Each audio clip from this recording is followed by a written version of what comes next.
জমিনে গত দুদিন আগে বিহারের মুখ্যমন্ত্রী দেখা যাচ্ছে আমাদের ঘরের এক মেয়ের মুখের কাপড় ধরে টানছে। কেমন লাগলো দেখতে? খুশি তো?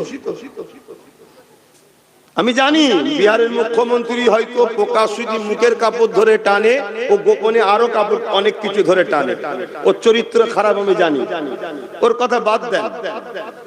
কিন্তু আপনাদের জিজ্ঞেস করছি যে আপনাদের মুহাম্মাদের অনুসারীরা মুহাম্মদ রাসূলকে ছেড়ে দাও, মুহাম্মদ রাসূলের দল থেকে সরে আসো, মুহাম্মদ রাসূলের থেকে দূরে সরে যাও, নচেত তোমাদেরকে জানে মেরে দেওয়া হবে।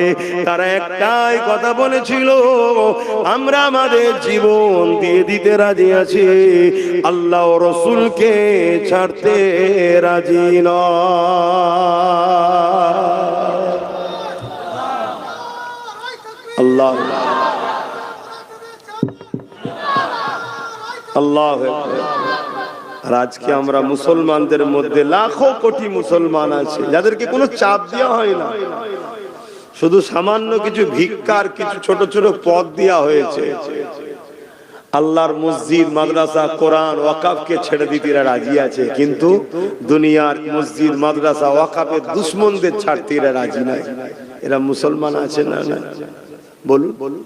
তাহলে আমি প্রথমেই বললাম যে সব মুসলমান ইমানদার নয়।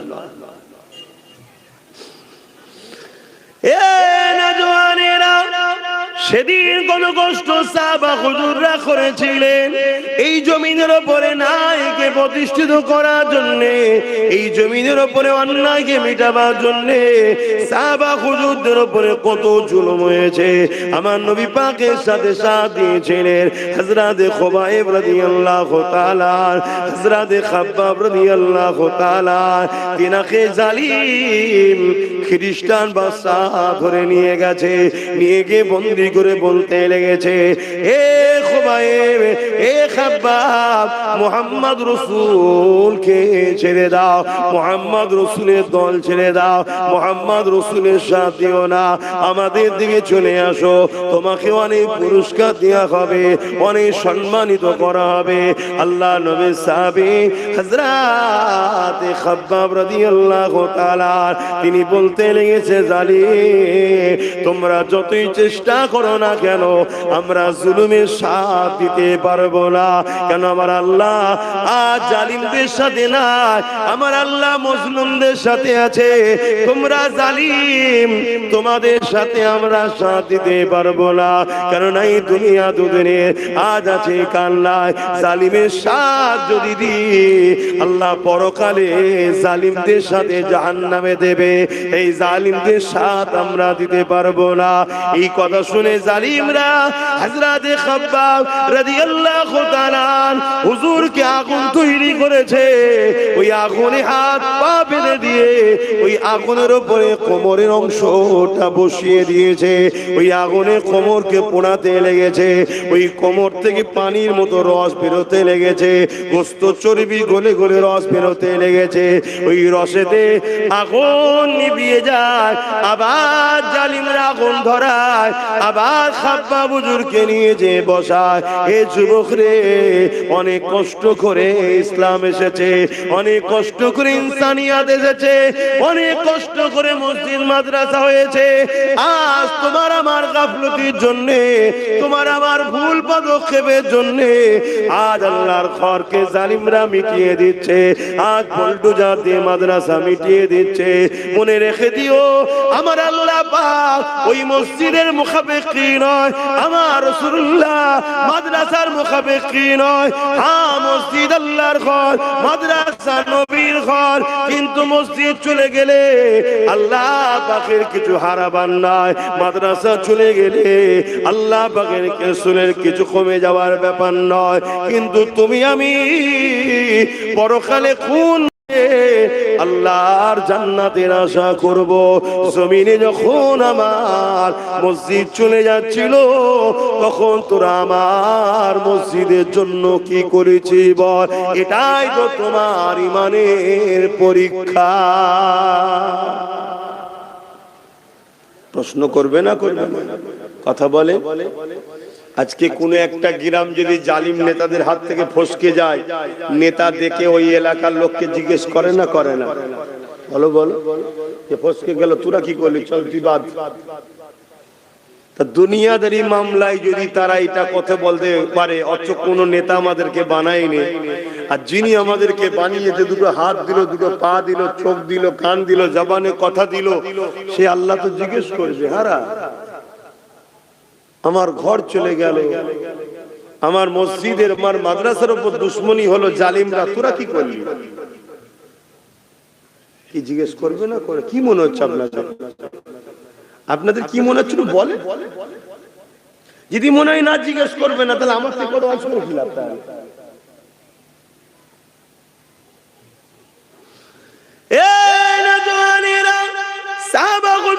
মার খেয়েছিলেন জালিমদের বিরোধী করার জন্য, আজ আমরা মার খাচ্ছি জালিমদের পক্ষপাতিত্ব করার জন্য।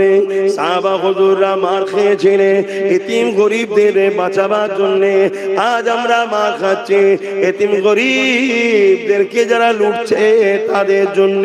সাহাবা হুজুররা মার খেয়েছিলেন এই জমিনে সন্ত্রাস মুক্ত করার জন্য, এই জমিনে নারীদের অধিকার দেওয়ার জন্য, এই গরিবদের অধিকার দেওয়ার জন্য। আজ আমরা মার খাচ্ছি যাদেরকে আমরা ক্ষমতায় আল্লাহ সেই জালিম অত্যাচারী নারী বিদ্বেষীদের হাত থেকে। এ যুবকেরা, তরুণেরা, আজ আমরা ভারতের মুসলমান, এই ভারতবর্ষের পেপার গুলো খুলে দেখো, ভারতবর্ষের মিডিয়া গুলো খুলে দেখো, কম বেশি প্রতিদিন দেখতে পাবে কোনো না কোনো জায়গাতে গরিবের ঘরে বেটিদের উপরে অত্যাচার হচ্ছে।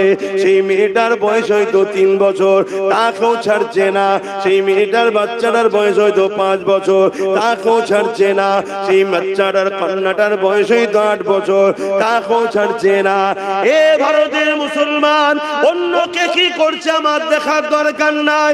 মুসলমান তো তারা, নবীর উম্মত তো তারা, যারা দুনিয়াকে কাঁপিয়ে দিয়েছে, দেখিয়ে দিয়েছে নারীদের উপরে জুলুম হলে তাদের বিরুদ্ধে একদিন নয়, দুদিন নয়, বছর বছর পর্যন্ত লড়াই করেছে যে জাতি, ওই জাতিকেই তো বলা হয় মুসলমান। এ যুবকেরা, তরুণেরা, আজ আমরা এত খারাপ হয়ে গেলাম, আমরা নারীদের ইজ্জত বাঁচানো তো দূরের কথা, আজকে দুঃখের বিষয় আমরা তাদেরকেই সাপোর্ট করছি যারা ক্ষমতার জোরে টিকে রয়েছে, আর তাদের চামচাগুলোই নারীদের উপরে জুলুম করছে, তাদের আমরা গোলামি করতে লেগেছে। এই গোলামি এমন জায়গায় পৌঁছে গেল, এই গোলামি এমন জায়গায় পৌঁছে গেল, পুরো ভারতবর্ষের জমিনে গত 2 দিন আগে বিহারের মুখ্যমন্ত্রী দেখা যাচ্ছে আমাদের ঘরের এক মেয়ের মুখের কাপড় ধরে টানছে। কেমন লাগলো দেখতে? খুশি তো?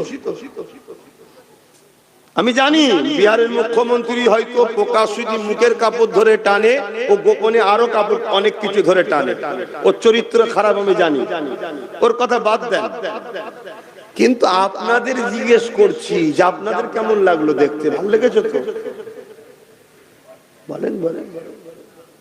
কেন? ও জানে যে যার মুখের কাপড় ধরে টানছি এ জাতির পুরুষরা সে ঈমান আর নেই যে ঈমান মুহাম্মদ বিন কাসেমের ছিল। একটা 18 বছরের যুবক, এক নারীর উপরে জুলুম হয়েছিল, খবর পেয়ে পুরো আক্রমণ করে ছিলেন তিনি। তাহলে আজকে সেই জায়গায় আমরা এত মুসলমান থাকার পরও আজকে কোথায় যাচ্ছে? বলো ভাবো ভাবো, কে মাথা ঢাকবে, কে মুখ ঢাকবে, কে বুক ঢাকবে, কে আরো কিছু থাকবে, সেটা তার স্বাধীনতা। কেউ যদি প্রকাশ্য মুখ খুলতে পারে, তার চরিত্রে আরো গোপনে অনেক কিছুই খুলতে পারে, এটা ভাবাটা স্বাভাবিক, তাই তো নাকি? কিন্তু সব কথা যাক, আমি আপনাকে প্রশ্ন করছি, এই অসভ্যতা এত মাথায় উঠলো কি করে? এতে কি আমাদের দোষ আছে? না, শুধু বাংলাতে তো বলছি না, টোটাল মুসলিম সমাজকে বলছি, আমাদের দোষ আছে না? না, এখনো শুধরান, এখনো সময় আছে। লাভ লসের রঙ্ক করে করে করে করে করে করে করে করেই তো জিন্দেগি শেষ করে দিলেন। অঙ্ক সব বন্ধ করুন, একটাই কথা, যে আমার নয় আমি তার নয়, এই অঙ্ক করতে শিখুন। সব সবার ঘর গুছিয়ে নিচ্ছে, আর তুমি শুধু সবার ঘরের কাজ করে বেড়াচ্ছ। সবাই সবার ঘর গুছিয়ে নিচ্ছে, আর তুমি শুধু পরের ঘরে ঝাঁট দিয়ে বেড়াচ্ছ। তোমার ঘরটালে কখন তুমি ভাববে? আমি বলবো না অন্যদের মতো জোর ঘর ভাঙো, ওর মেয়েটিকে তুলে নিয়ে আসো, যেমন বলছে, দেখছেন তো নাকি প্রকাশ্য মিডিয়াতে বলছে মুসলমানদের 10টা মেয়েকে তুলে নিয়ে আসতে পারলেই চাকরি পাবে। দেখেছেন আপনারা এই ভিডিওটা? কেউ মোবাইল গুলো নিয়ে কি করেন একটু দেখুন। যেমন উত্তরপ্রদেশের যে মুখ্যমন্ত্রী, এখন আমার দেশের জন্য এগুলো বলতেও লজ্জা লাগে, যে একটা সময় বলেছিল মুসলমানদের মেয়েদের কবর থেকে তুলে রেপ করা হবে, জানেন তো? দেখেছিলেন? এই কথা বলছেন। তাহলে এত বড় একটা কুখ্যাত সমাজ বিরোধী, নোংরা মাইন্ডের লোক, সংবিধান বিরোধী লোক, সে একটা বড় রাজ্যের মুখ্যমন্ত্রী হয়ে যাচ্ছে। এখনো তোমার আমার খেয়াল নাই যে দেশ কোন গতিতে যাচ্ছে। তুমি এখন, আমি এখন ওই হাতির দেখানো দাঁত যারা দেখাচ্ছে সেকুলারের নামে, তাদের পিছনে এখনো ছুটছি তুমি আমি। আমি বলছি না তুমি কমনাল হও, কারণ ইসলামে কোনোদিন গোলামির জায়গা নাই, কিন্তু তার মানে এটা নয় যে আমি এমন একজনের উপরে ভরসা করছি যারই আপনজন, যারই ভাইয়েরা, তাদেরই উত্তরসূরিরা আজকে এত বড় বড় ইসলাম বিদ্বেষী নারী ঘটিত বা মুসলমানদের উপর আঘাত করছে, তারই ঘরের লোকের উপর আমি ভরসা করে বসে আছি। কি অসুবিধা হচ্ছে ভাবো। আসেন আমি আমার জায়গায় ফিরে যাচ্ছি। আল্লাহ নবী অনেক কষ্ট করেছিলেন এই সমাজে নারীদের ইজ্জতকে বাঁচাবার জন্য।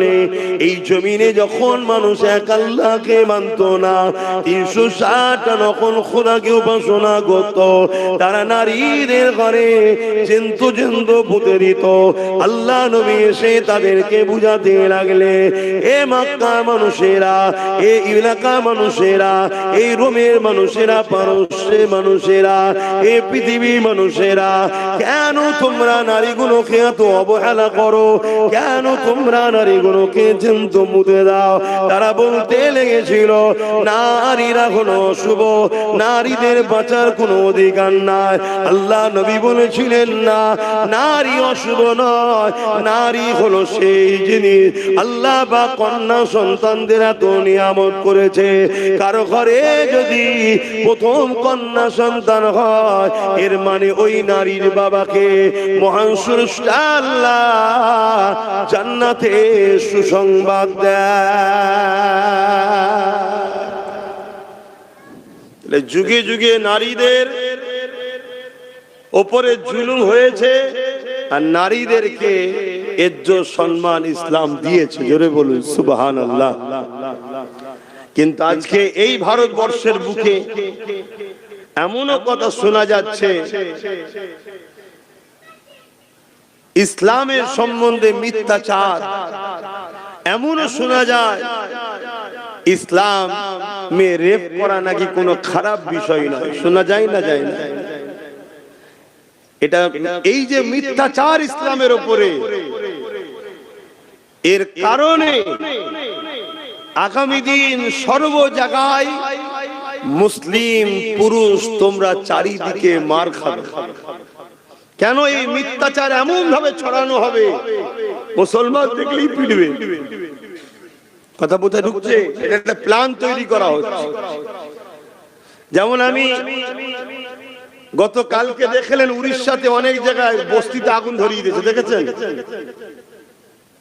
দেখেছেন কি বলবেন? এগুলো খবর রাখেন না? এই আগুন ধরানোর পিছনেও একটা কথা উঠছে, এটা আমি অনেক আগে থেকে জানতাম। কেউ একজন কিছু করবে, আমি অনেক আগে বলেছিলাম, মুসলিম সমাজের মধ্যে এমন কিছু লোককে দিয়ে এমন কিছু কাজ করানো হবে যার দ্বারা পুরো মুসলিম সমাজকে চারিদিকে টার্গেট করা হবে। এটা অনেক আগে বলেছি। আজকে সেই জায়গাতে মুসলিম যেখানে থাকে সেসব বস্তিগুলো আগুন ধরিয়ে দেওয়া হচ্ছে, আর তাদেরকে একটা বিশেষ স্লোগান দিয়ে তাদের উপরে জুলুম করা হচ্ছে। আগামীতে আরো বাড়বে। আর এই সব কিছুর পিছনে কারণ একটাই, আমরা রসুল ভোলা হয়ে গেছি। আপনি ভাববেন এখানে রসুল ভোলা শুধু কি আছে? হ্যাঁ, আমাদের যে কাজ আমরা সে কাজ ছেড়ে দিয়েছি। আমাদের কাজটাই হলো নায়ের সাথ দিয়া জুলুমের বিরোধী করা, কিন্তু আমরা এতদিন করছি কি?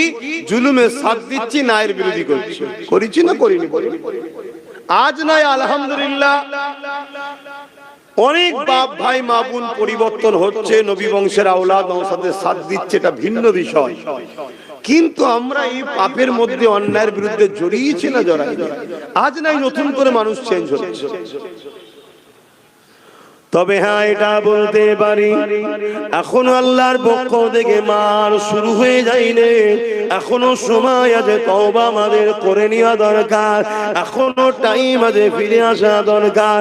এখনো টাইম আছে, পরিবর্তন হওয়া দরকার।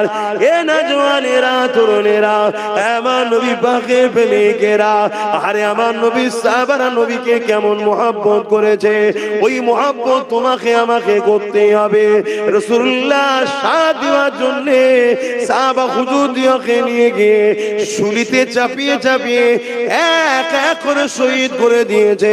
শত শেষে আল্লাহ নবীর সাহাবী হযরত খুবাইব রাদিয়াল্লাহু তাআলা তিনাকে শুলির কাছে নিয়ে এসে বলতে লেগেছে, এ খুবাইব, এবারে তোমাকে শুলিতে চাপানো হবে, এখনো সময় আছে, মুহাম্মদ রাসূলুল্লাহকে ছেড়ে দাও। আরে আমার রাসূলুল্লাহকে কেন ছাড়তে বলছে? আমার রাসূল ছিল জালিমদের বিরুদ্ধে, আর খুবাইব ছিল রাসূলুল্লাহর সাথে। তার মানে নবী জালিমদের বিরুদ্ধে, সেই রাসূলুল্লাহ সাথ দিয়েছে বলে এই খুবাইব হুজুরের উপর জুলুম হতে লেগেছে। আজ তোমাদেরকে বলে দিয়ে যাচ্ছি, তুমি আমি যদি ন্যায়ের পক্ষে সাথ দিই, ইনসাফের পক্ষে সাথ দিই, মানবতার পক্ষে সাথ দিই, গরিবের পক্ষে সাথ দিই, এক কথায় নবীর গোলাম হিসাবে আমি আব্বাস সিদ্দিক যে লড়াই লাভ নিয়েছি, ওই লড়াই যদি তুমি সাথ দাও, তোমার উপর জুলুম অত্যাচার হবে, কিন্তু এই জুলুমকে তোমাকে সহ্য করতে হবে। এই জুলুম থেকে খাবলে গেলে হবে না, এই জুলুম থেকে পিছিয়ে গেলে হবে না। কেননা প্রত্যেকটা অন্ধকারের পরে অবশ্যই একটা আলো রয়েছে। রাত হয়েছে বলে খাবলে গেলে হবে না, অপেক্ষা করো, সময় আসলে অবশ্যই আলো ফুটবে, দিন হবে। ঠিক তেমনি আল্লাহ কোরআনে জানিয়েছে, হে আমার বান্দা বান্দিরে, অবশ্যই কষ্টের পরে আমি আল্লাহ তোমাদের শান্তি দেব।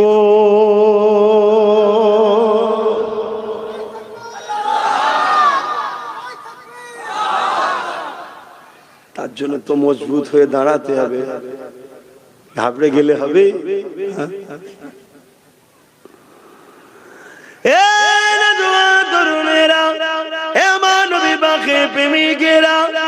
কতটা কষ্ট করেছে আল্লাহ নবী, কতটা কষ্ট করেছে সাহাবা হুজুররা ইসলামের জন্য।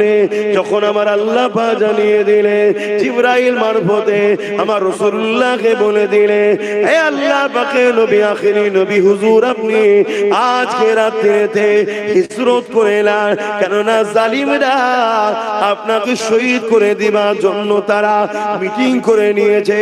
এই সময় হযরত জিবরাইল এসে আমার রাসূলুল্লাহকে জানিয়ে দিলেন, আপনি হিজরত করে নেন। এ যুবকেরা, তরুণেরা, আমার রাসূলুল্লাহকে হিজরত করতে হয়েছিল, কিন্তু আমার নবী পাক ঘর থেকে বেরোবার আগে 40 জন জালিম আমার রাসূলুল্লাহর ঘরকে ঘিরে ফেললো। 40 জন উলঙ্গ তরোয়াল নিয়ে আমার রাসূলুল্লাহর ঘরকে ঘিরে ফেলেছে। অনেক বড় কথা, আমার নবী পাক কিভাবে বেরিয়েছে আপনারা সবাই জানে। ওখান থেকে রাসূলুল্লাহ রওনা দিয়ে দিলেন। রাসূলুল্লাহর সাথে কে ছিল?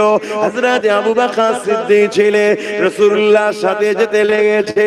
এরকম সমান রাস্তা নয়, পাহাড় আর পাহাড়, পাহাড় আর পাহাড়, একটার পর একটা পাহাড় কে ওভারটেক করে করে রাসূলুল্লাহর সিদ্দিক আকবর যেতে লেগেছে।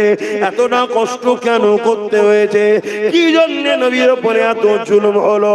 না নবী ইনসাফের পক্ষে ছিল, নবী মানবতার পক্ষে ছিল, নবী গরিবের পক্ষে ছিল, নবী নারীর অধিকারের পক্ষে ছিল, নবী সন্ত্রাসদের বিরুদ্ধে ছিল, নবী জালিমদের বিরুদ্ধে ছিল। নবী এমন করে এই জমিনের উপরে সভ্যতা, ইনসাফ, ইনসানিয়াত প্রতিষ্ঠিত করতে চেয়েছিল। তাই রাসূলুল্লাহর বিরুদ্ধে তৎকালীন জালিম শাসকরা লেগেছিল। এ যুবকেরা, তরুণেরা, একটা সময় দেখা যায় আল্লাহ নবীর নূরের কদম থেকে রক্ত বেরোতে লেগেছে, পাথরের কোনার আঘাত লেগে। সিদ্দিক আকবর তখন বলতে লাগলে, ইয়া রাসূলুল্লাহ, হাবিবাল্লাহ, আপনি আমার পিঠ মুবারকে উঠুন, আমি আবু বকর আপনাকে পিঠে করে নিয়ে নিয়ে নিয়ে মদিনা ইয়াসরিবে পৌঁছে দেব। কোন জায়গায় বলছে? যেখানে এরকম সোজা রাস্তা নয়, পাথরে কোন রকম ধরে আটকে উঠকে করে উঠতে হচ্ছে। এই পাহাড় পার করে আবার নেবে আবার একটা পাহাড়, এই পাহাড়ের রাস্তায়। তখন এত গাড়ি যাবার পাহাড়ে যে রাস্তা করেছে তখন ছিল না, কাঁটা যুক্ত গাছ ভর্তি। যেখানে একবার পা স্লিপ হলে পুরো নিচই। এরকম একটা পথের ওপরে আবু বকর সিদ্দিক নিজে চলছে, তিনারও পা দিয়ে রক্ত বেরোচ্ছে। সেই অবস্থাতে হুজুরকে বলছে, হুজুর আপনি আমার পিঠে আসুন, এই সুযোগটা আবু বকরকে দিন। কিয়ামত দিন আল্লাহ বললে আমি তো বলবো, আল্লাহ আবু বকর আপনার হাবিবকে পিঠে তুলে নিয়ে ঘুরেছে। জোরে বলুন সুবহানাল্লাহ। ভাবু মোহব্বত কাকে বলে? আর আমার রাসূলের উপরে এই জুলুমটা কেন? নবী অন্যায়ের বিরুদ্ধে ছিল, জালিমের বিরুদ্ধে ছিল। আমি আপনাকে আবার একবার বলছি, প্রকৃত প্রেমিক তো সে যে নবীর সুন্নাতকে মানে। অনেকে আছে মুখে দাড়ি রেখেছে, কেন রেখেছেন? না নবীর সুন্নাত। মাথায় টুপি দিয়েছেন, কেন? নবীর সুন্নাত। ভালো কথা, ভালো কথা। যেমন আমাদেরকে বলা হয় যে ফরজ ছেড়ে দিয়ে সুন্নত, ওয়াজিব, এই নফল নিয়ে টানাটানি করছো, বলে না? বলে না কেন? নফলটাও ভালো কাজ, কিন্তু ফরজটা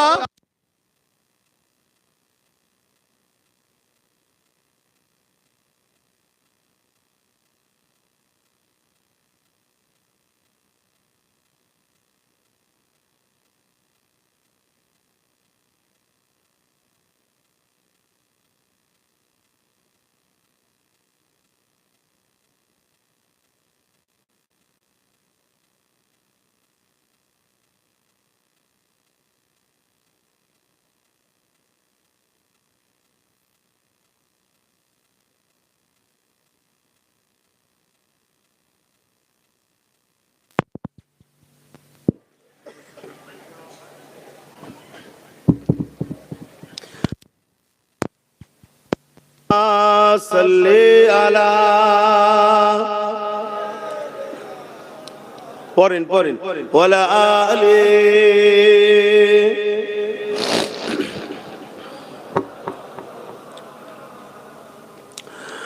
যাদের হৃদয়ে আছে আল্লাহর ভয়, তারা কখনো নবী ভুলে যায় না। আল্লাহর প্রেম ছাড়া এই দুনিয়ায় কারো কাছে কোনো কিছু চায় না। যাদের হৃদয়ে আছে আল্লাহর ভয়, তারা কখনো নবী ভুলে যায় না। আল্লাহ প্রেম ছাড়া এই দুনিয়ায় কারো কাছে কোনো কিছু চায় না। যাদের হৃদয়ে আছে আল্লাহর ভয়, তারা কখনো নবী ভুলে যায় না। আল্লাহ প্রেম ছাড়া এই দুনিয়ায় কারো কাছে কোনো কিছু চায় না। যাদের হৃদয়ে আছে আল্লাহর ভয়, তারা কখনো নবী ভুলে যায় না। আল্লাহ প্রেম ছাড়া এই দুনিয়ায় কারো কাছে কোনো কিছু চায় না। রাতের আঁধারে যার সিজদাতে রয়, দু চোখের স্রোতে নদী যেন বয়। রাতের আঁধারে যার সিজদাতে রয়, দু চোখের স্রোতে নদী যেন বয়। চলো না চালি যত আসো, চলো না চালি যত আসো, পিছনে ফিরো তাকায় না যাদের হৃদয়ে আছে আল্লাহর ভয়, তারা কবু নবী ভুলে যায় না। আল্লাহ প্রেম ছাড়া এই দুনিয়া কারো কাছে কোনো কিছু চাই না। দিন কায়েমের পথে যারা অবিচল, তারা হলো আল্লাহর প্রিয়জন। দিন কায়েমের পথে যারা অবিচল, তারা হলো আল্লাহর প্রিয়জন। বাতিলের কাছে যারা হার মানে না, বাতিলের কাছে যারা হার মানে না, সংগ্রাম করে যায় অমরণ, যাদের হৃদয়ে আছে আল্লাহর ভয়, তারা কবু নবী ভুলে যায় না।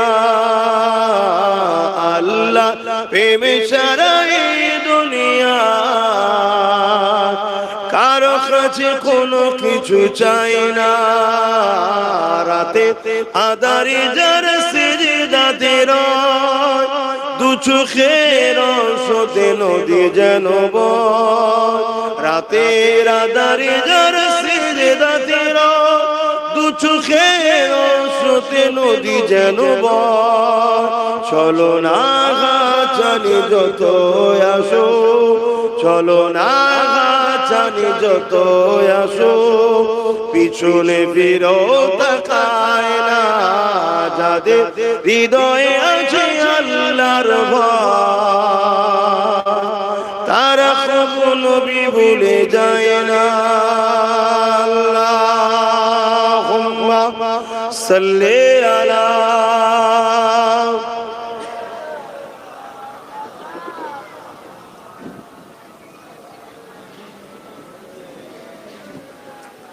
আমার আব্বা জানেরা, ভাইরা, মায়েরা, বোনেরা, আমি আবার বলছি, আমার দেশের বর্ডার সিকিউরিটি নিরাপদের জন্য বর্ডারে বিএসএফ আছে না নাই? কেন রাখা হয়েছে? যাতে বাইরের শক্তি আমার দেশের উপরে হামলা না করে, বা দেশের কোনো মধ্যে কেউ গাদ্দার বা দেশের মাল ইদিক উদিক সরকারি আইন ছাড়া অবৈধভাবে কেউ যেন লেনদেন না করতে পারে, দেশের ক্ষতি না হয়। বা সেনা আছে কি জন্যে? যাতে দেশের উপরে কেউ হামলা করলে প্রতিরোধ করবে, তাই তো নাকি? এই জন্য তাদেরকে মাইনে দেওয়া হয়, তৈরি করা হয়েছে।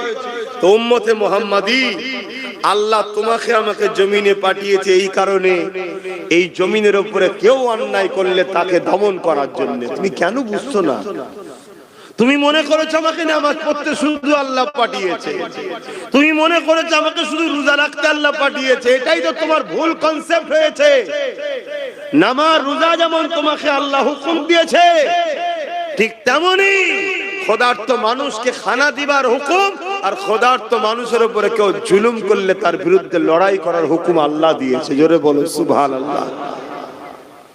তাতে তুমি পলিসি তৈরি করতে পারো, বিভিন্ন রুট তৈরি করতে পারো, বিভিন্ন প্ল্যান পরিকল্পনা করতে পারো, কিন্তু মিশন তোমার একটাই হবে, আমি জুলুমকে খতম করব, ন্যায়কে প্রতিষ্ঠিত করব।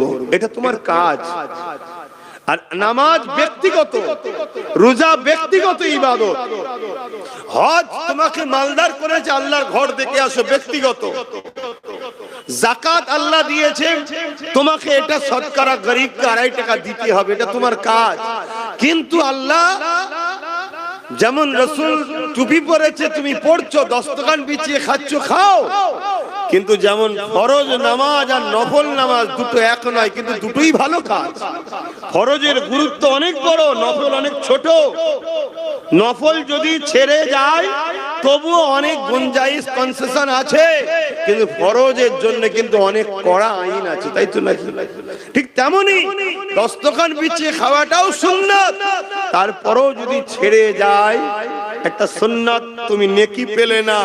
কিন্তু আমার রাসূলুল্লাহর অনেক বড় সুন্নাত হলো সন্ত্রাস জালিম শাসকদের বিরুদ্ধে যুদ্ধ করে ওই সমাজের মানুষকে জালিম নেতাদের হাত থেকে বাঁচানো, এটা নবীর সুন্নাত। জোরে বললেন না সুবহানাল্লাহ? এইটা কি করবে বলো? সেই জায়গায় উম্মতে মুহাম্মাদি টুপি পরে দাঁড়িয়ে রেখে জালিম শাসকের সঙ্গে সাথ দিয়ে বলছে আমি নবীর সুন্নত রেখেছি। সুন্নত রেখেছে না উম্মতকে বোকা বানাবার জন্য রেখেছে, ভাবা দরকার। যদি সুন্নতের প্রকৃত দরদি হতো, যেমন ফরজ ছেড়ে নফল টানাটানি করতো না, ফরজটাও আদায় করতো, নফলটাও করতো, ঠিক না বেটি? তাহলে রাসূলুল্লাহর বড় সুন্নত হলো জালিমের বিরুদ্ধে লড়াই করা। রোমের বিরুদ্ধে রাসূলুল্লাহ লড়াই করেছে, পারস্যের বিরুদ্ধে লড়াই করেছে। কেন?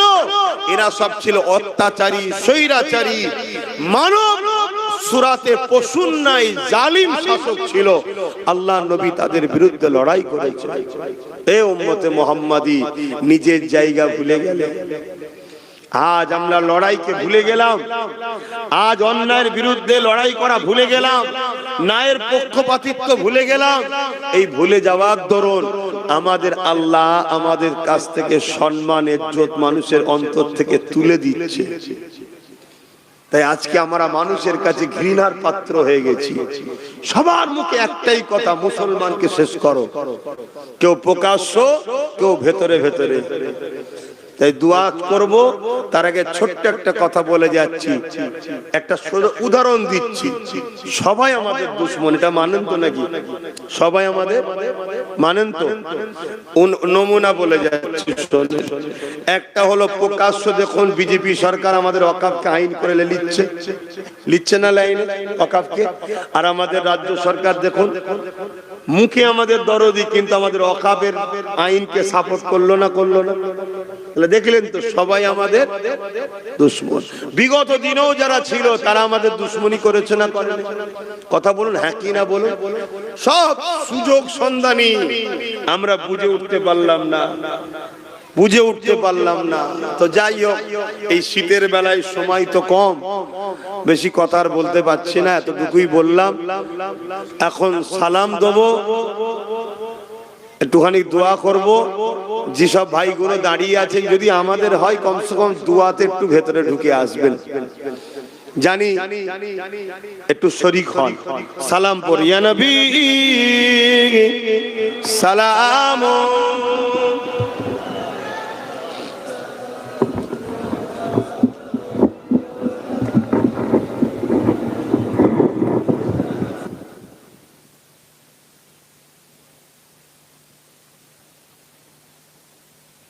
সরে সরে আসেন, ভাইগুলোকে একটু আসতে দেন।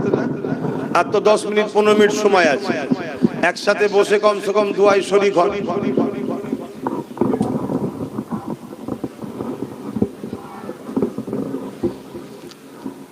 ফাঁকা জায়গা হয়ে আছে কেন? সরে সরে আসেন, এক্ষুনি তো শেষ হয়ে যাবে। কমসে কম দোয়াটা সবাই এক জায়গায় বসে চাইবে। তাহলে البدر علينا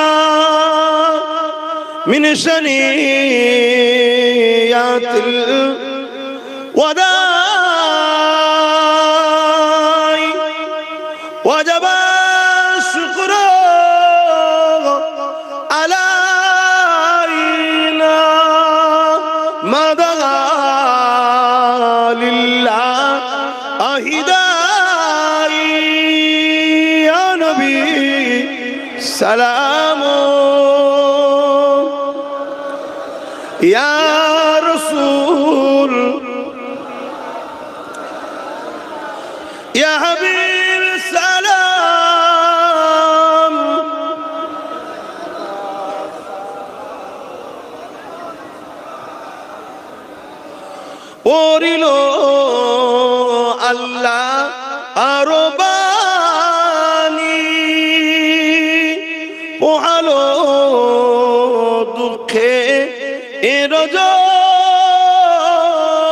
রজনী হইল জগৎ অনুরানী আমিনার নয় অনির্মণি ইয়া নবী সালাম ইয়া রাসূল ইয়া হাবিব সালাম।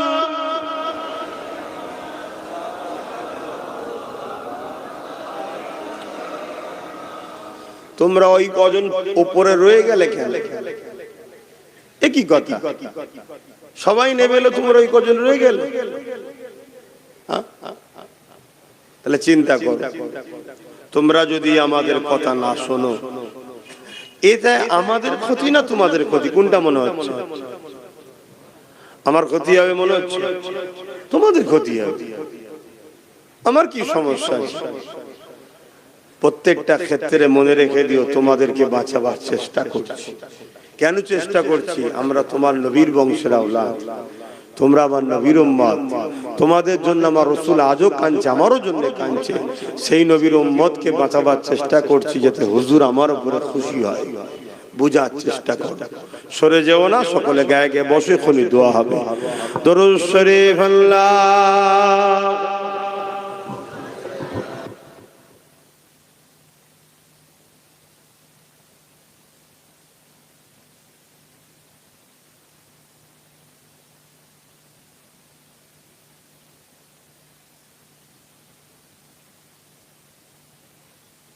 বিসমিল্লাহ শরীফের সঙ্গে 11 বার দরুদ শরীফ, 3 বার শরীফ, 10 বার শরীফ ইখলাসি তেলাওয়াত হবে। এবং পাশাপাশি একটা ছোট্ট কথা, এই মাহফিলে এসেছেন, আল্লাহ এই মাহফিলকে কবুল করেন। ছেলেরা যাচ্ছে, যার যা খুশি একটু শরীক হন। ছেলেরা যাচ্ছে, যার যা খুশি একটু শরীক হন। আর বাকি তেলাওয়াত করেন সবাই। এখনই দোয়া হবে, কেন নামাজ আছে, 4:30-এর মধ্যে শেষ হবে, তারপরে নামাজ আদায় হবে ইনশাআল্লাহ।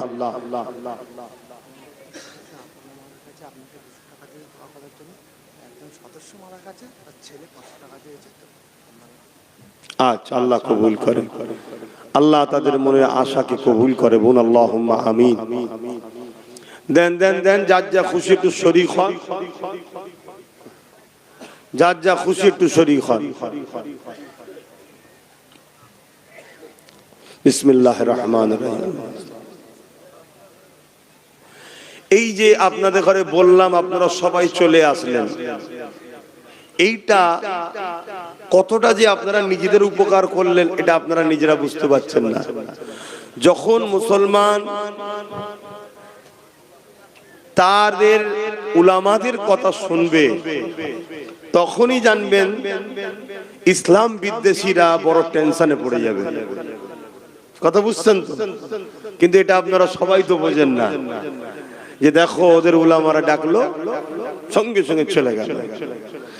এই জিনিসটা জালিমদের ঘরে কিন্তু ঘাবড়ায়, ভয় খাওয়ায়। কিন্তু আমার ভাইয়েরা তো অনেকে বোঝে না, তারা মনে করে দৌড় বাবু ডাকছে, ডাকুকে যাকতো, যা বলছে বলুককে যাকতো। কথা বুঝে আসছে? দেখো ভাই, একই কথা বারবার বলছি, তোমরা বিরক্ত হচ্ছ কি জানি না, তবে কিন্তু আকাশে খুব কালো মেঘলা উঠেছে। বুঝার যদি হও বুঝে নাও। তাই এই কথাকে সামনে রেখে আমি ছোট্ট 2-3টে কথা প্রশ্ন করবে, একটু উত্তর দেবেন।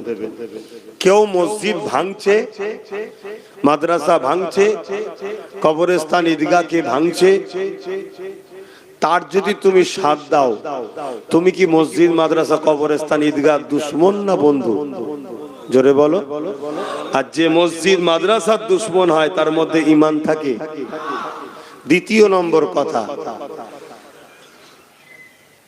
তোমার বাপ দাদুর কবর কেউ বাঁচাতে চাইছে, কেউ বিক্রি করে দিতে চাইছে। যে বাঁচাতে চাইছে সে তোমার দুশ্মন, না যে বিক্রি করে দিতে চাইছে সে দুশ্মন? তাহলে তুমি তো এতটুকু বোঝো যে কে দুশ্মন কে আপন। তাহলে দুশ্মনের সাথ দিয়ে নিজের মুরব্বীদের কবরগুলোর ওপরে সিনেমা হল, মদের আড্ডা, বার, থিয়েটার হল তৈরি করো না। নিশ্চয়ই আপনারা জানেন এই কথাটা সর্ব জায়গায় আমি বলি, কেন এটা আমার ইমানি দায়িত্ব বলার। একবার না 1 কোটি বার যদি আল্লাহ বলার সুযোগ দেয় 1 কোটি বার বলবো। কেন্দ্র সরকার একটা আইন করেছে, যে আইন দ্বারা মুসলমানদের ওয়াকফ সম্পদকে নিতে চাইছে। যেমন মুসলমানদের ওয়াকফ আছে, হিন্দু ভাইদেরও সম্পদ আছে, দেওবত্ত সম্পদ, আরো অনেক ধর্মের আছে, তাদের সবটা নিজ নিজ দায়িত্বে সব যেমন ছিল থাকবে। শুধু মুসলমানদের সম্পদটাকে কেড়ে নিচ্ছে। এই কেড়ে নিবার কারণ মুসলমানদের হয়ে বলার কেউ নেই, এক। দ্বিতীয় নম্বর কথা, ভারতবর্ষে একটা মহল তৈরি করা হচ্ছে যেখানে মুসলমানদেরকে দ্বিতীয় ক্যাটাগরির নাগরিক গোলাম হিসাবে রাখবে। যারা গোলাম হিসাবে থাকতে পারবে না তাদেরকে হয় মেরে দেবে, না হয় তাড়িয়ে দেবে, দুটোর মধ্যে একটা।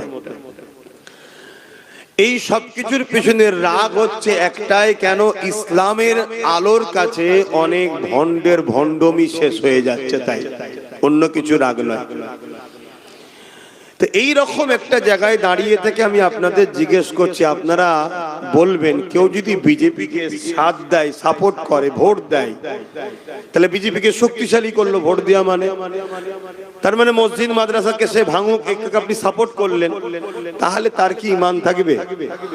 ঠিক তেমনি সেই বিজেপির আইনকে যে রাজ্য সরকার মেনে নিয়েছে, তাহলে সেই রাজ্য সরকারকে কেউ যদি ভোট দেয় তার কি ঈমান থাকবে মনে হয়? তাহলে এই জায়গায় দাঁড়িয়ে থেকে আমি আপনাদের পীরের আওলাদ হিসাবে, নবীর ঘরের সন্তান হিসাবে, নবীর উম্মতকে সঠিক অন্যায় থেকে যেমন বাঁচাবার দায়িত্ব, ন্যায়ের পক্ষ রাস্তাটা দেখাবার দায়িত্ব আছে না? ভাইয়ের মতো ভালোবাসেন, একটু হাত তুলে দেখান। বিশ্বাস করেন? হাত লম্বা করে তুলবেন। বিশ্বাস করেন? আলহামদুলিল্লাহ। যারা হাত তুলেছেন তাদের উদ্দেশ্যে হাত নামান। তাদের উদ্দেশ্যে বলছি, আমাদের রাজনীতির পাওয়ার দরকার আছে, আছে না নাই? তাই আমার ছোট ভাই নওশাদ রাজনীতি করছে, আমি এইদিকে আছি, ও ওইদিকে আছে। আপনাদেরকে খুলে আম বলছি, আপনারা ওর সাথ দেবেন। আমার কথা রাখতে পারবেন? আল্লাহকে সাক্ষী রেখে বলুন, রাখতে পারবেন? কথা দিচ্ছেন তো? হাত লম্বা করুন। যারা হাত তুলতে পারবেন, আমাকে যারা ভালোবাসেন হাত নামান। তো ভালোবাসার মানুষকে বলার অধিকার আছে না নাই? বাস, বাকি কে কি করবে যে যার কবরে জবাব দেবে। কথা বুঝে আসছে? এটা আপনাদেরকে বলে গেলাম। কেন? আমি আবার একবার বলে যাচ্ছি, কেন্দ্র সরকারকে ভোট দেওয়াটাও হারাম, রাজ্য সরকারকেও ভোট দেওয়াটা হারাম। কেন? এরা উভয়েই টাকার ইপিট উপিট, এরা ওয়াকফকে শেষ করে দিচ্ছে, ওবিসি কে শেষ করে দিচ্ছে। ও প্রকাশ্য মুসলমানকে মিটাতে চাইছে, আর এ মুসলমানকে পিছন থেকে বেঁধে রেখে আস্তে আস্তে আস্তে আস্তে শেষ করে দিতে চাইছে। কেন? পশ্চিম বাংলায় মুসলমানদের সংখ্যাটা একটু বেশি, তো এই জন্য পশ্চিম বাংলায় ডাইরেক্ট যদি এসে আমাদেরকে অ্যাটাক করে অসুবিধা আছে। এজন্য প্রথমে হারাম টারাম খাইয়ে আমাদেরকে দুর্বল করেছে। সময় হয়তো এসেছে, এবার ওকে নিয়ে চলে আসবে। কথা বুঝে আসছে? হারাম খাদ্য আমাদের ঈমানকে দুর্বল করে। আর 1 কোটি লাশ যেমন কোনো কাজে লাগে না, বেঈমান মুসলমান কোনো কাজে আসে না। কথা মাথায় ঢুকলো? পশ্চিম বাংলার ভৌগোলিক পরিস্থিতি অন্য জায়গার ভৌগোলিক পরিস্থিতি আলাদা। এই পশ্চিম বাংলায় একটুখানি বুঝে বুঝে ওই মানে দেখাবো এক, করবো এক, এরকম সেকুলার দিয়েই আমাদেরকে শেষ করবে। তো এই জায়গায় আমি আপনাদেরকে বলবো, কে ভালো কে খারাপ দেখার দরকার নেই। নবীর বংশের আওলাদ নওশাদ সিদ্দিকী রাজনীতি করছে। রাসূলও বলেছে, কুরাইশ বংশের ঝান্ডার তলায় তোমরা থাকো, তোমরা ওর সাথ দিও। যারা আমাকে ভালোবাসেন, বলার অধিকার আছে না নাই? আমার ভালোবাসার মানুষকে বললাম, আল্লাহ যদি ওকে ক্ষমতায় আনে, সেই জায়গায় যদি পৌঁছায়, কোনো সুবিধা অসুবিধা হলে আমি জুম্মার দিন দরবারে থাকি, আমার কাছে যাবেন। আমি আপনাদের পাশে ছিলাম, আছি, থাকবো। কিন্তু মনে রাখবেন, ফাইসাল্লাহ আল্লাহর হাতে। আপনার সাথ দিয়াতে ওর উপকার হবে না ক্ষতি হবে ওটা জানা আপনার প্রয়োজন নয়। আপনার প্রয়োজন আমি ইসলামের যারা ক্ষতি করছে তাদেরকে কমসে কম শক্তিশালী করতে পারি না। কথা মাথায় ঢুকছে? অনেক ভাই বলবে রাজনীতি আলাদা, ধর্ম আলাদা। আমি তাদের উদ্দেশ্যে আপনাদেরকে একটা কথা বলে যাচ্ছি, আপনারা বলবেন যদি রাজনীতি আলাদা হয়, ধর্ম আলাদা হয়, তাহলে রাজপাওয়ার দিয়ে মন্দির তৈরি করছে আর মসজিদ ভাঙছে কেন? রাত পাওয়ার যে গীতা পাঠ করানো হচ্ছে আর কোরআন শেষ হয়ে যাবে বলছে কেন? তাহলে তোমরা কি রাজ ক্ষমতা দিয়ে ভারত থেকে ইসলামকে মুছতে চাইছো? এই অধিকার কি সংবিধান দিয়েছে? আমরা গীতা পড়বে কি পড়বে না আমি পক্ষও নয় বিরুদ্ধও নয়, সেটা তার পছন্দের কাছে, কিন্তু কোরআনটা তো আমার পছন্দ। আমার কোরআন শেষ হয়ে যাবে এটা আপনি বলছেন কেন? মন্দির থাকবে কি থাকবে না সেটা তাদের পছন্দের ব্যাপার, তাদের ব্যাপার, আমি পক্ষও নয় বিরুদ্ধও নয়, কিন্তু মসজিদটা তো আমার পছন্দ। তুমি রাজকোষের টাকা, যেটা আমাদেরও অর্থ আছে, ট্যাক্সের টাকায় অর্থ আছে না নাই? জগন্নাথ মন্দির করলে এটা কি সরকারের কাজ? হিন্দু ভাইদের কাজ, তারা তাদের ধর্ম করবে। কথা 1 টাকা না 1 লক্ষ জগন্নাথ মন্দির হিন্দুরা করতে পারে, আমার কোনো পক্ষে বিপক্ষে কোনো কথা নেই। কিন্তু আমি যে ট্যাক্স দিয়েছি, আমার ট্যাক্সের টাকা তো তুমি দীঘায় মন্দির করলে, তারপরেও চলো তর্ক ঝগড়ায় যাচ্ছি না, উপরন্তু রাজার হাটে আমার মসজিদের জায়গা তুমি জোর করে হিটকোকে দিচ্ছ কেন? তাহলে তোমাদের লক্ষ্য ওটাই, যে লক্ষ্যটা বিজেপি ভারত থেকে ইসলামকে মুক্ত করতে চাইছে, যেটা আরএসএস এর এজেন্ডা। আর তুমিও বলেছিলে আরএসএস ভালো বিজেপি খারাপ, মনে পড়ছে তো নাকি? এবারে এই কথাগুলো তোমরা শুনে নেবে কি না নেবে আবার বলছি তোমাদের ব্যাপার, কিন্তু আমার বলা দায়িত্ব আছে না? না হ্যাঁ আমি বলবো। এবার এই বলতে কি যদি আমার বাধাই কেউ আসে, তার সাথে প্রয়োজন আমি যুদ্ধ করতে রাজি আছি, ওপেন কথা বলে যাচ্ছি। কেন? আমার ইসলাম আমাকে ইজাজত দিয়েছে, আমার সংবিধান আমাকে রাইট দিয়েছে। এর বিরুদ্ধে যে দাঁড়াবে সে মোদি হোক আর দিদি হোক, কোনো বেটাকে ছাড়বো না, তার বিরুদ্ধে লড়াই করবো। কথা মাথায় ঢুকলো? তাহলে এই জায়গায় আমার সাথে এই বুঝানোর পরে 10 জন হলেও তো সাথ দিতে পারে। কালকে 10টা 20 হতে পারে, তো 20টা একদিন 1 লাখ হতে পারে, তো 1 লাখটা একদিন 10 লাখ, 10 লাখটা একদিন 1 কোটি হতে পারে না? পারে না? একদিন বিপ্লব অবশ্যই ঘটতে পারে, কারণ ইতিহাস তো এইভাবেই ঘটে। তাই আমি আরো একবার বলছি, আমাকে বিশ্বাস রেখে আমি যে কথা বললাম আমার ছোট ভাইকে রাজনীতির বিষয়ে, ধর্মের বিষয়ে তো আমার সাথে আপনারা আছেন, আমার আরো বাপ ভাইদের সঙ্গে আছেন, রাজনীতির বিষয়ে আপনারা নওশাদের সাথ দিতে রাজি? হাত তুলে বলুন, দিতে রাজি আছেন? আলহামদুলিল্লাহ। এবারে বলতে পারেন জলসাতে কথা বলছেন কেন? নেতারা যখন রাজনীতি ছেড়ে দিয়ে ধর্ম মিটাতে নামে ধর্মগুরুদের, তখন ধর্মের জায়গা থেকেই তো বলতে হবে। তা আমরা তো আমাদের তো জায়গা এইটাই, ঠিক তো নাকি? আমাদের তো অন্য জায়গা নেই, তাহলে এই জায়গা থেকেই তো বলতে হবে। তা ইমাম তো মসজিদ থেকেই বলবে যে দেখো, যদি তোমরা না নিজেদের রাজ পাওয়ার তৈরি করো, যদি তোমরা 60, 70, 80, 90, 100টা নিজেরা এমএলএ না বানাতে পারো, তাহলে তোমরা শেষ হয়ে যাবে। আর তোমরা যদি 60, 70, 100টা এমএলএ বানাতে পারো, বাকি যা থাকবে 194, বাকি সব ভাগ বাটোয়ারা করে লিগে যা তোরা, তারপরে যেই সরকার করুক আমাদেরকে সাথে নিয়ে করতে হবে। আর আমরা যখন কোন সরকারের পার্টনারে থাকবো, সাথে থাকবো, আমাদেরকে কেউ মিটাতে পারবে? 215টা দিয়েছো, 215টাই মমতার, আমাদের নয়। কিন্তু আজকে যদি ওই জায়গায় 100টা আমাদের থাকতো আর 115টা যদি ওর থাকতো, তাহলে একসাথে দল করতে হতো। তাহলে এই যে চেয়ারে বসে আছি, 4টে পায়া, 3টে ওর থাকে, একটা আমাদের থাকলে ওই চেয়ারে বসে বলতে পারতো দিল্লি চলে যাও। এই জন্য আপনাদেরকে বোঝাচ্ছি। আর একটা শেষ কথা, আমার ভয় হচ্ছে, আমি তো চারিদিকে গিয়ে যেটা দেখছি, শুধু মুসলমান নয় অমুসলিমরাও নওশাদের সাথে সাথ দিচ্ছে। আর রাজনীতির নেতা এমনই হওয়া দরকার যে শুধু মুসলমানের নয় জনগণের হবে, যেটা নওশাদের মধ্যে আছে দেখছি। কথা বুঝে আসছে? আমি কিন্তু একটা ধর্মগুরু হিসেবে কথা বলছি, কথা বুঝে আসছে তো নাকি?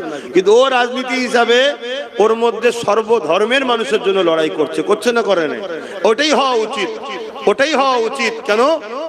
জনপ্রতিনিধি জনগণের, ধর্মগুরু ধর্মের লোকের, ঠিক না বেঠিক? হ্যাঁ, তো সেই জায়গায় আজকে অমুসলিমরাও তার সাথ দিচ্ছে। এই যে সবাই ওর সাথে ছুটছে, তো এইটা কিন্তু কেউ ভালো নজরে নিচ্ছে না, কেউ ভালো নজরে নিচ্ছে না যে একটা মুসলিম ছেলে সর্বধর্মের মানুষের নেতা হবে, এটা কিন্তু ভালো নজরে কেউ বলবেন তো লিখছে না। তাই আমার ভয় হয়, হয়তো দেখা যাবে আগামী দিন যাতে ওকে ডাউন করা যায়, এর জন্য অনেক ছোট ছোট মুসলমানদের মধ্যে থেকেই আবার দল করিয়ে দেবে। এলে তুই কিছু টাকা লিজা, একটা দল করলে, এলে তুই লিজা, শুনছেন তো নাকি? কেন? যাতে করে আমরা টুকরো টুকরো হয়ে যাই।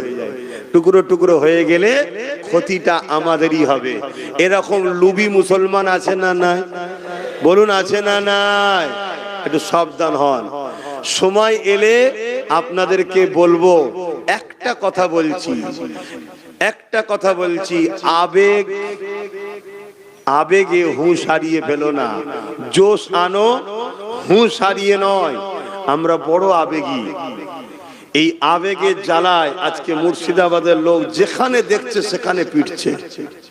মুর্শিদাবাদের লোকে দেখার খোঁজ লাও একটু চারিদিকে, শুনছেন তো নাকি? অতএব একটু বুঝে বুঝে পা ফেলো। আল্লাহ রসুল বলছে, কেউ পরিবর্তন হয়েছে চট করে বিশ্বাস করতে যেও না, আগে তাকে দেখো। পাহাড় সরে গেছে বিশ্বাস করো, কেউ পরিবর্তন হয়েছে বিশ্বাস চট করে করো না। আমি কারো নিন্দা করছি না, কিন্তু রাসূলুল্লাহর হাদিসটাকে মাথায় রাখা দরকার আছে না নাই? কেন আমাদেরকে দেখতে হবে? হঠাৎ করে একটা লোক এখানে ওখানে ওখানে ওখানে চারিদিকে ডাল দিয়ে ঘুরে হঠাৎ করে সে এসে বলল আমি মুসলমানদের দরদি, একটু আমাদের ভাবা দরকার আছে না নাই?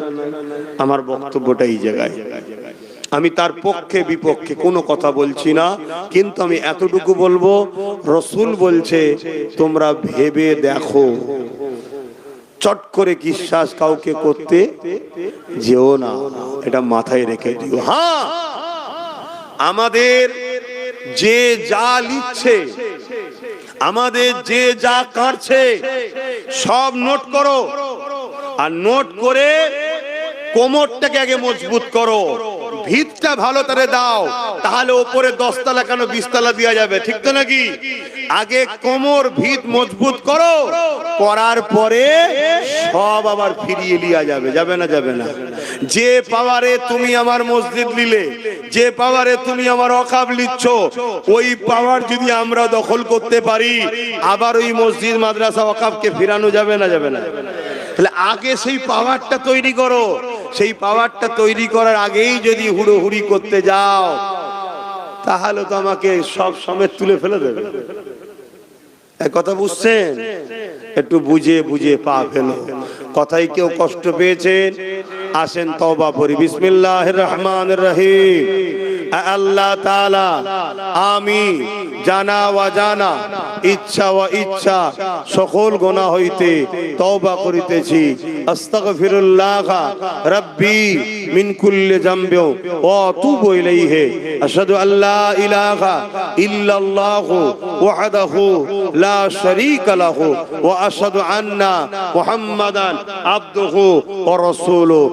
লা ইলাহা ইল্লাল্লাহ মুহাম্মাদুর রাসূলুল্লাহ সাল্লাল্লাহু আলাইহি ওয়াসাল্লাম। আল্লাহুম্মা আমিন।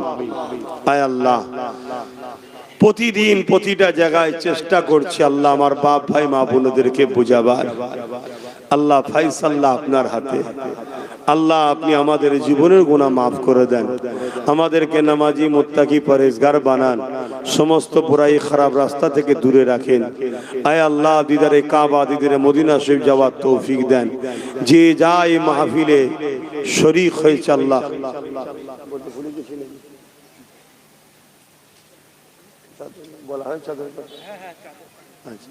যে যা শরীক হয়েছে আল্লাহ আপনি কবুল করে নেন। আল্লাহ এসব মিলে কিছু সওয়াব দেন, আমার নূর নবীদের সওয়াব পৌঁছে দেন। तमाम ওলি গৌস কুতুব দা সাহাদা সালিহিন আরবিল্লাহ সওয়াব খানা পৌঁছে দেন। আয় আল্লাহ, আল্লাহ আপনি আমাদেরকে মাফ করেন। আল্লাহ একটা বার আপনি আমাদের ক্ষমা করে দেন আল্লাহ, নিজেদের পায়ে আমাদেরকে দাঁড়াবার তৌফিক দান করুন আল্লাহ। আয় আল্লাহ, আমাদের প্রত্যেকের জীবনের গুনাহ খাতা মাফ করে দিন, প্রতিটা মা বোনের সংসারে শান্তি দেন আল্লাহ। আল্লাহ, আমার লাখো লাখো ভাই পরিবর্তন হচ্ছে, আল্লাহ তাদেরকে প্রকৃত পরিবর্তন হবার তৌফিক দান করুন আল্লাহ। যারা প্রকৃত পরিবর্তন হবে তাদেরকে কামিয়াবিও দেবেন আল্লাহ। আর কেউ যদি ধোঁকা দিবার নামে পরিবর্তন হয়, তার চক্রান্ত থেকে মানুষকে বাঁচাবার তৌফিক দান করুন আল্লাহ। আল্লাহ, মানুষকে হেফাজত করেন আল্লাহ। হাবিবের খাতির রহমত করে, দয়া করে, মেহেরবানি করে নিজ গুণে আমাদের প্রত্যেককে সাহায্য করুন আল্লাহ। আল্লাহ, আমাদের প্রত্যেকের রহমত করুন আল্লাহ। নামাজের জন্য দোয়া ছোট করছে আল্লাহ, আপনি কবুল করেন। আমিন আমিন। লা ইলাহা ইল্লাল্লাহ মুহাম্মাদুর রাসূলুল্লাহ। এই শীতের বেলায় সময় থাকে না, মসজিদ কত দূর? এখানে নামাজ হবে, এখানে একটা নামাজ